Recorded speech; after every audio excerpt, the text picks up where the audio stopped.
the peer pressure that we are all accustomed to while growing up used to be about people trying to get you to skip class, leave school, steal lipstick, lie to your parents. Basically, all of that was engineered towards doing things that will make you feel like an adult and that you're in charge of your life and nobody can tell you what to do. Well, we are now the adults, right? So nobody tells us what to do. And we are in charge of our life. Does it stop there?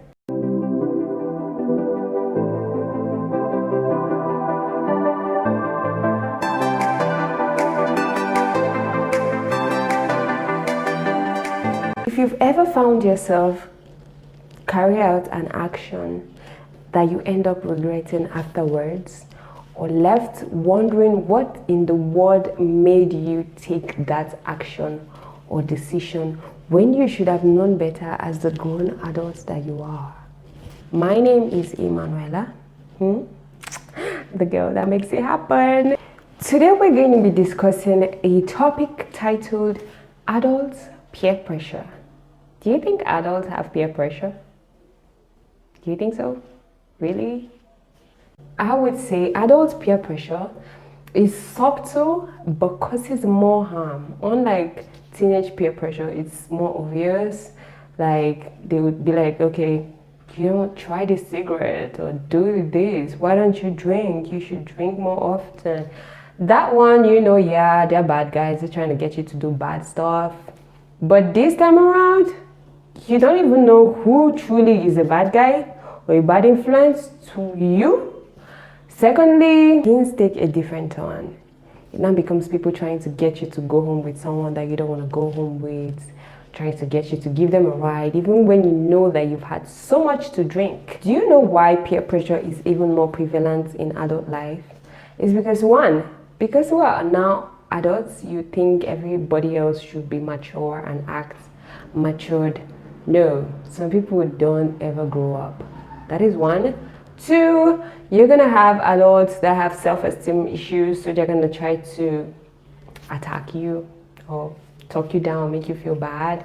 There are people that have characters that they don't like to do a bad thing alone, so they would rather have all of us do the bad thing so that all of us just waste, if there is a wastage at the end of the tunnel or something. Then there are people that are very controlling. They want to control your life by all means.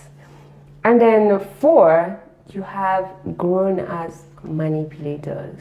The manipulators know when to attack, they know when to suggest, they know your weaknesses, they know your strengths, they know what to say to trigger what, and they know what to do to trigger what. So you cannot beat them in that game. Before, it used to just be like from school and your family is your protector.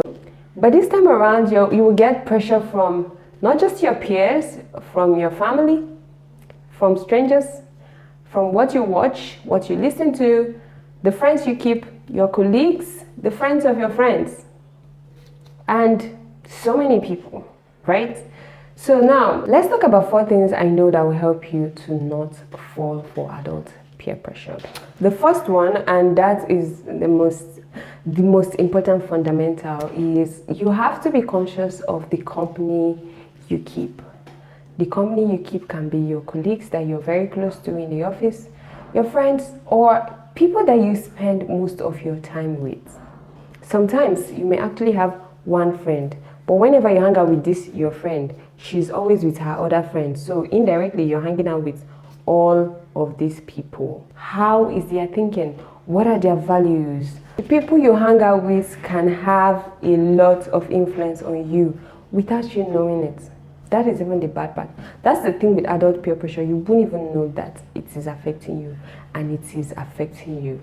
Like when I talked about it a little bit in my last video titled Early 20s What to Expect, I gave an example there. And a lot of people will not even know that that is peer pressure affecting them, but it's peer pressure affecting you and making you to behave in a certain way. So you have to be conscious of the people that you keep as company. We all have a subconscious, and our subconscious takes notes of things that we're hearing passively. And you don't even know that it's actually recording somewhere until you find yourself in a situation and your brain is dishing out ideas to you that you don't know where it's coming from. It's so unlike you. But it's been there. Your brain took it. So it's giving you back what it's collected. Now, the second one on the list is you have to learn to set principles for yourself. Principles are the guiding rules that you use to respect your own self. It's not as if you're setting it for anybody. Because now that you're an adult, nobody's going to come and police you. Even if you come back home late at night, your parents are not going to ground you or give you some punishments like that. So your life is now in your hands to make decisions that are best for you. So you have to be the parent of yourself. You need to set principles for yourself. Because when you don't set principles for yourself, the world will set it for you. And if the world should set principle for you, you have to just dance to their tune. If you say, I'm going out tonight and I would want to head back home by 10 because I have an early meeting tomorrow morning by 7 a.m. and I really want to prepare my presentations that I'm going to do there, endeavor to leave that gathering by 10. If you do not do that, you would end up not doing your presentations and get to that meeting and go and make a fool of yourself, literally. For an example, you went out for that outing with two of your friends and one owns his own business and the other person doesn't have a job yet.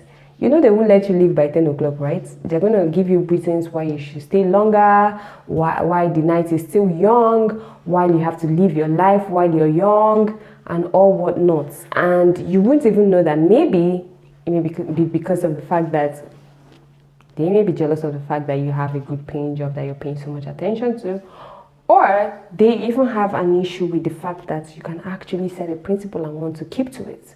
So smile nicely, but still leave. Learn how to say no. Learn how to say no. No, no, no, no, no. Okay.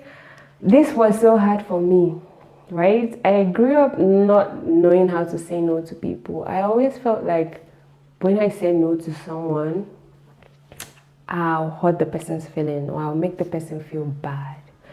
And because of that, people just keep taking from me. People just keep taking from me. People that knew that I have that problem, I can't say no. So they just take and take and take. So what I want to tell you today is that takers have no limits. If you don't set the limits for yourself, the giver, you will have no limit at all. They will take till they exhaust you. So you have to learn to say no sometimes. If they're asking you to drive somebody home or take me home, and you feel it in yourself that you have had a lot to drink for the night, you don't think you'll be able to drive so well, my dear, say no. Don't be like, how will I even say no to them? It's my auntie that is asking me to do this. He has never asked me for this kind of a thing, because anything can happen there. I had cases where people took almost like the last things I had. Ella, please, can I use this your bag? Can I go to work with this your bag? And I'll be like, okay, no problem. I know very well that's my last work bag. I don't even have any other one. And I know that that person may not even bring back that bag.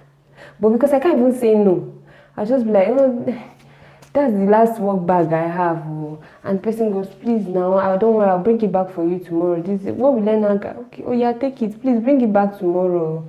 I will never say that back.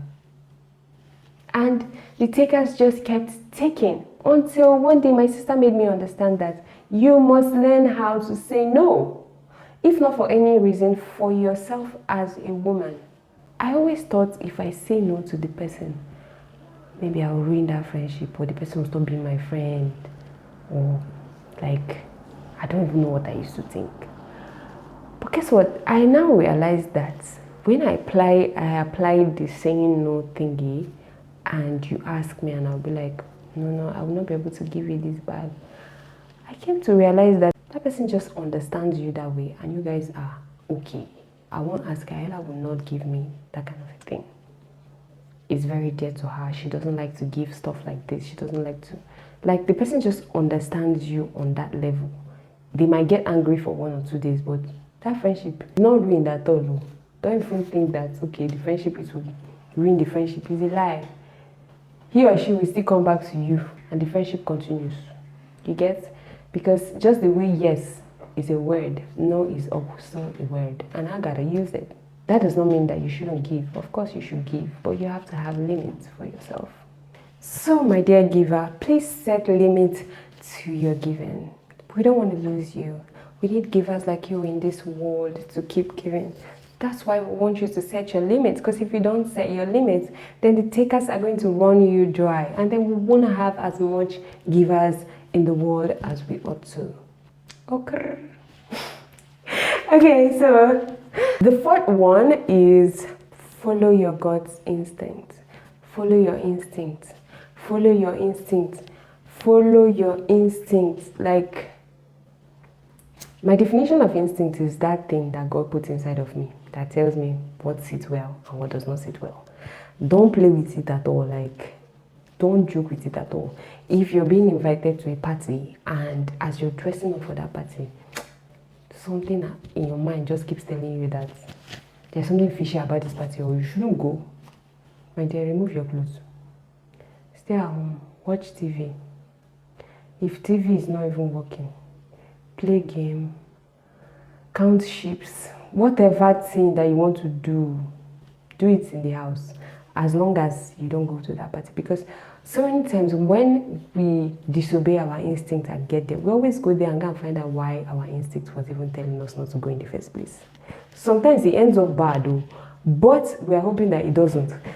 But so many times you find out why your instinct was against that outing in the first place, or against that person in the first place, or against that action in the first place. So be sure to always follow your instinct. It was put inside of us to guide each and every one of us. At first, I always used to feel like, no, I cannot cancel on people. Someone asks me out on a date, and prior to the time to that date, I start having cold feet or I'm feeling bad about it. I'll still be struggling to wear my clothes to go on the dates because I feel like my word is so important. I already gave my word I'll be there, so I have to try and be there as what? The Lord and personal Savior of the world, or what? I don't get. And whenever I get to that date, I can't find out the reason why my instinct didn't sit well with that date in the first place. So I should have just saved myself the stress and stayed home, literally. But I felt like my word is so important. My word, I have given my word. I don't want to disappoint. No. Once your gut or your instinct does not sit well with a particular thing, don't go with it. In short, instinct is one thing that actually protects us a lot from adult peer pressure. If we can just stay quiet and actually listen to it and follow it. Because our problem sometimes is that we don't pay attention to it. Then even when we pay attention, we just disobey it and go and find out the reason why it was against it at the end of the tunnel. No. So these days, as a grown-ass woman that I am, I have learned it though, and it's a hard lesson.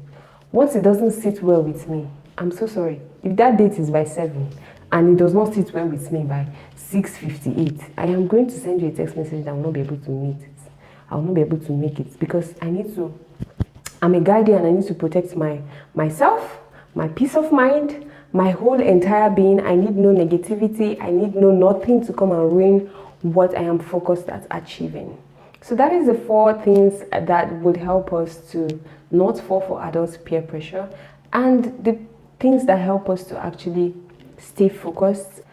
That way we can be a good example as an adult for people that are looking up to us, and we would be able to excel in whatever thing that we're doing. So don't forget to subscribe to my channel. Don't forget to leave your comments down below for me to know your experience with any of this adult peer pressure. And there's nothing again. Is there any other thing? No, nothing. There's nothing again. Okay, so bye-bye. See you next time. See you next week. I post every Sunday.